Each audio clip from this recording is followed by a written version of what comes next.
this Cyrene situation is crazy.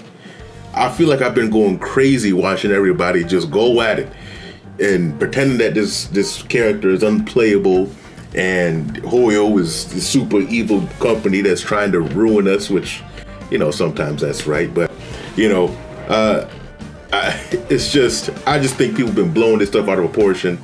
And now that Cyrene is here, is she a good character? Is there any validity to what the Doom Posting was saying? Let's talk about that. And first, I want to just show you guys this. So here she is, Cyrene, debuting at tier 0.5, right? Now, normally when I go over Pioneer tier lists, I talk about all the different characters and go over them and stuff like that. I'm not doing it this time. We're just going to talk about Cyrene and certain things I think about the community and the state that it's in right now. And contrary to popular belief, tier 0.5 is good, right? And she got the eyeball on her. I actually read the changelog earlier where they're thinking about bumping her up. They're just trying to let the dust settle and see if she really is as valuable as they think, despite all the backlash that she's gotten. And to me, I think, yes, she is. She is. She's best in slot with Anaxa. She's best in slot with Castris. She's best in slot with Agalea. She's best in slot with Finon. She is best in slot with Maide. So, like, if you're using a Chrysos Air DPS, she's at C0, she's doing her thing, right? Now, why people have been doom posting her? Now, I understand why people have been doom posting her, and they've been doom posting her for two reasons. One reason I think is valid. The second reason I think is completely invalid and just a fruitless argument. The reason that I think is valid is that she isn't very future-proof. Once these Chrysos Airs fall out of the meta, right, we're going into, like, because if you look at Penacony units, right, none of them are in tier 0, 0.5. They're all in tier 1 or below, right? So when that time comes, as we're into the latter half of the 4 version, Cyrene will fall with them, right? And normally supports don't fall over time. Usually they have some pretty good longevity, as you can see right here with Ron May, Sparkle, Robin, Bronya, you know, things like that, right? So in the future, that might be an issue, right? But we don't know what the future is going to bring, but that's a valid concern. And I share that concern. But the number 2 reason why people think that she's bad is because of her burst and how long it takes to stack, and the fact that you need E2 to solve that issue. Now, for those of you who might not be that familiar with the meta, or for those of you who might be wondering how bad that is, the only people that it really affects are people that are trying to zero cycle, right? So from what I understand is that most people aren't really focusing on the zero cycle, they're focusing on clearing. And when you have a character that backloads an incredible amount of buffs and an incredible amount of synergy with these characters, if you're not worried about zero cycling, she's still going to get the job done, and she's going to get the job done better than the other supports. And zero cycling is still attainable, because if you play correctly, if you play right, then you're going to get better results. In a moment, I'm going to show my Finon clear, where I put her on a team with Finon, and everybody's E0, and I do pretty well. And I'll show you guys what I mean when you have to play well with her, because it took me a few tries to be able to get the result that I got. The fact of the matter is, people thinking you need E2 in order for her to function or be playable is just outright an outrageous claim. And man, and it's crazy that I still see people saying it after she's released, and it's blowing my mind. But I think that's one of the big problems with the Star Rail community, is that, like, this is going to sound pretentious a little bit, but the fact of the matter is, a lot of people don't know how to play the game. They don't know how to play the game. They don't know how to build teams. They don't know how the difference between a meta unit and a non-meta unit. They don't know they when somebody says a character is useless in 2 patches, they believe them, right? Which is not the case, right? These people think that a tier 1 means that you can't clear with them, right? So, and this misinformation is spread out so much that people really do believe it, and it creates imaginary ceiling for them. So when they get to the end game and they can't clear on their first try or second try, they're like, why can't I clear it? And they start looking for answers. And then they say, people saying, oh, it's because of power creep, you can't clear. Oh, units suck now, you need everything that's the best. And they think, oh, that's why I can't clear. So they don't look into any further, and they don't realize that, oh, I'm not clearing because my traces aren't leveled up. I'm not clearing because I don't have a synergistic collect cone on. I'm not clearing because I don't have a good team, even though I have the characters that can make a good team, you know? And I think that's what really holds people back in these situations. That's why we have a situation like with Cyrene, where she's really good, but because enough people said that she's not, people can't think for themselves and understand that she doesn't need her E2 to function. And basically, because when you really think about it, her burst is very, very strong. Her burst is very strong, and if they allow you to front load that very strong burst, that is going to be cracked. She's giving everybody their burst immediately. She's giving people individual buffs. She's giving true damage. She's doing a lot of things for the team, which is insanely strong. And if that was front loaded, that's going to be cracked, outrageous power creep, right? So that's the thing. I do believe her having a backloaded ultimate is balanced, but that's here nor there, right? I don't want to stay on that for too long there. But let's get into this Finon clear that I have. You know, I want to get through this quick too, because like I want to get to the story. I want to finish this video, get to the story, and I want to play Yidhari over in ZZZ, because but here we go. So here's my Finon clear, right? Now, so I'm using her E in order to help try and build stacks on her faster, right? My purpose is to protect. And as you can see, typically when you're using Finon, typically you want to use the E on use Dan Hong's E on Finon, right? But I'm not doing that because I want to keep Eing with Cyrene. So I'm going to have him just build points. And one of the reasons why you do that is because you want to stack core flames, but Cyrene is going to stack all the core flame for me. So that's why I'm doing the basic attack right there. Your downfall is absolute. So now I'm doing the burst right there.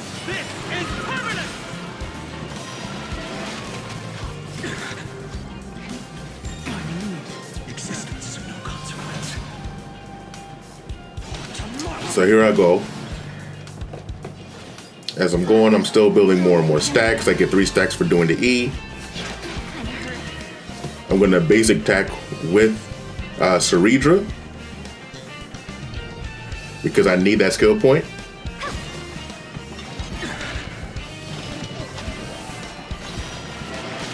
My strength isn't what it was. And then I'm going to also basic attack with Dan Hong and break this guy. Just slow him down a little bit. Doesn't affect too much, but yeah, I'm going to do that.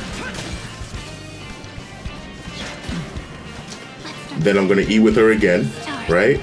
So yeah, so as you can see, I'm at the end of the first cycle and I still haven't put up my ult. And that's what people are really worried about, right? And I get that, I do. But this burst does a lot. And you'll see what I mean when it comes to that, especially with Finon.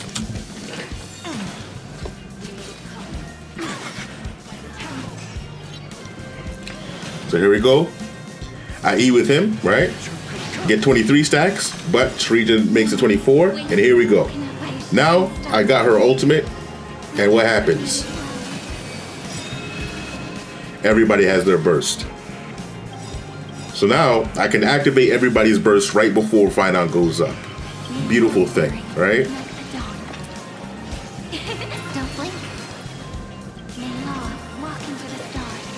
Boom. Cyrene got her, has her. Obey this order. Soaring above the land. This is permanent. To the defeated, oblivion. You're down. Now I can maximize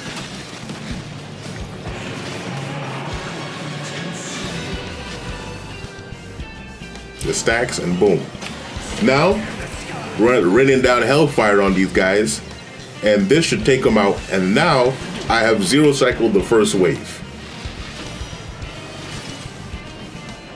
Boom, right there. Now, the reason why that took me a lot of tries is because there's RNG when it comes to the enemy that like makes you dizzy a little bit. So sometimes you have to retry when it comes to that. It took me a while to really understand the skill point economy that I need to carry forth to get it going. Things like that. So it does take a little bit more planning to try and optimize Cyrene. So just going through auto might cause some trouble sometimes, maybe. But yeah. So it does take some thinking, some planning to be able to zero cycle with it. But once you have her burst up, now you're just more powerful than ever. And now I can fully enjoy the full might of Finon's burst, where I'm constant. So I'll just show the rest of the clear right here. So 1 cycle instead of a 0 cycle, because again, this is all E0 units, and Finon's E0 S1. Cyrene's E0 S1, even though she doesn't really need her S1 because of her to store light cone does perfectly fine and gives her speed and everything there. But my Ceredra and my Dan Hong do not have their S1. They're both just S0, E0 S0. So this is a very attainable team, especially since Dan Hong was free. So if you have Ceredra and you have Finon and you're getting Cyrene, then you can do this right here, right?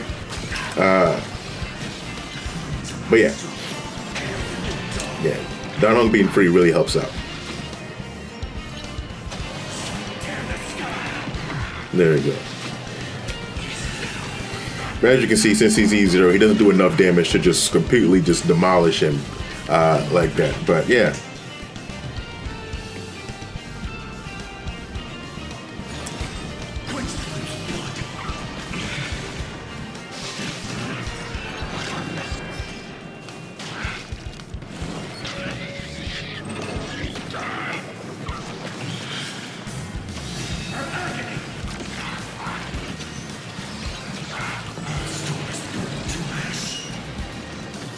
See, and there goes Cyrene's effect right there. He stays in his ultimate form.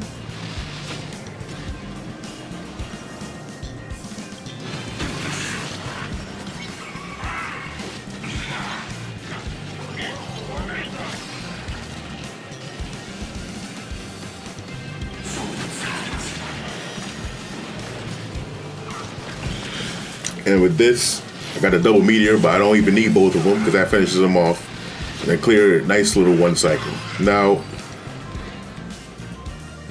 you see that, and does that seem like an unplayable performance for an E0 character? I don't have a Naxa, so I can't show you that. And when it comes to Casterus, my Casterus is cracked out. She straight up bullies the enemies. It's crazy. She's E2, and she has a fantastic build. You know, if I show you that, that's not going to tell you anything because that's money right there. And I don't have Aglaia either. But when you have performance like that, and I hear people saying unplayable, that just doesn't make sense to me. It really doesn't. So I don't know. That's kind of like my idea when it comes to the caster right there. I don't even want to eat. I have her E1 like in the tank, like I haven't activated it, and I plan to keep pulling to get her E2 because I plan on E2ing her from the get-go.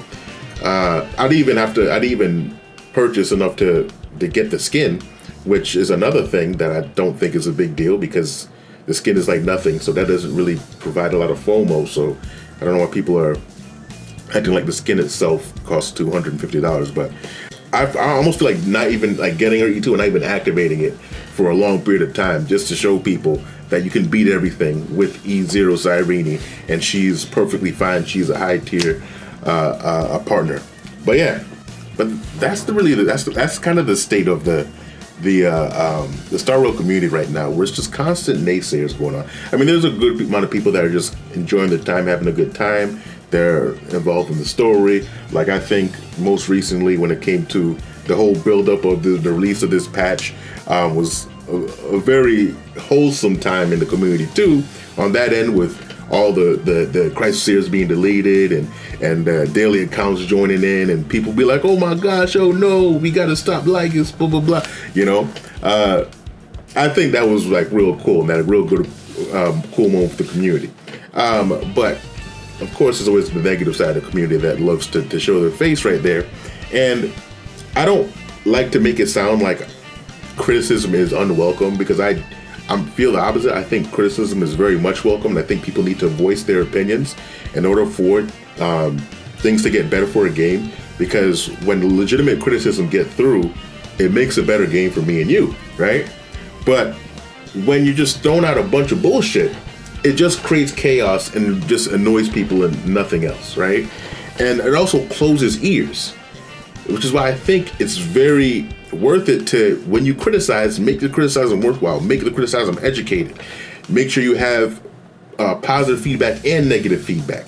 You can't just say everything is shit and then expect things to get better that way, because when you're saying everything's shit, that's not good constructive criticism. That's not helping lead people in the right direction, right?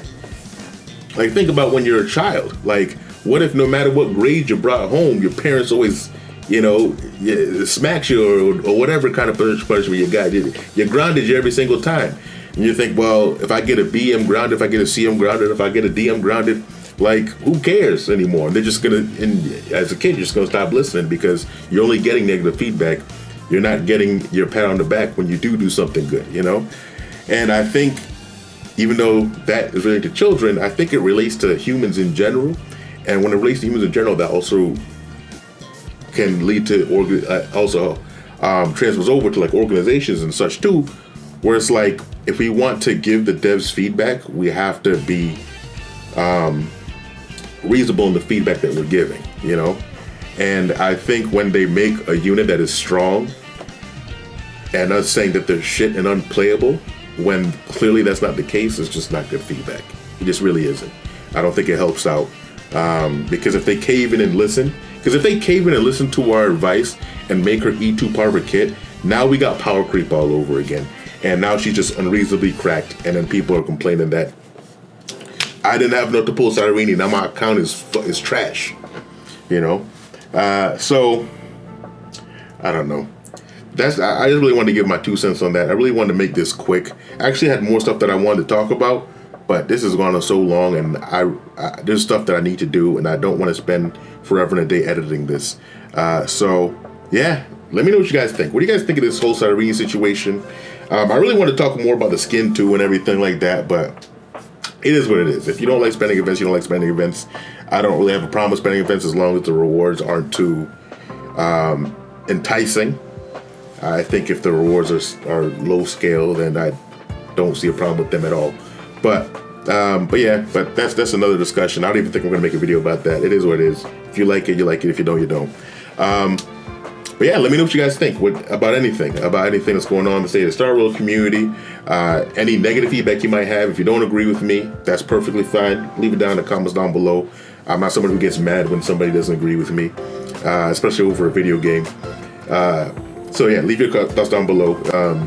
Like the video if you like the content I'm giving. Of course, subscribe to the channel to get more content like this. With on here, legend out.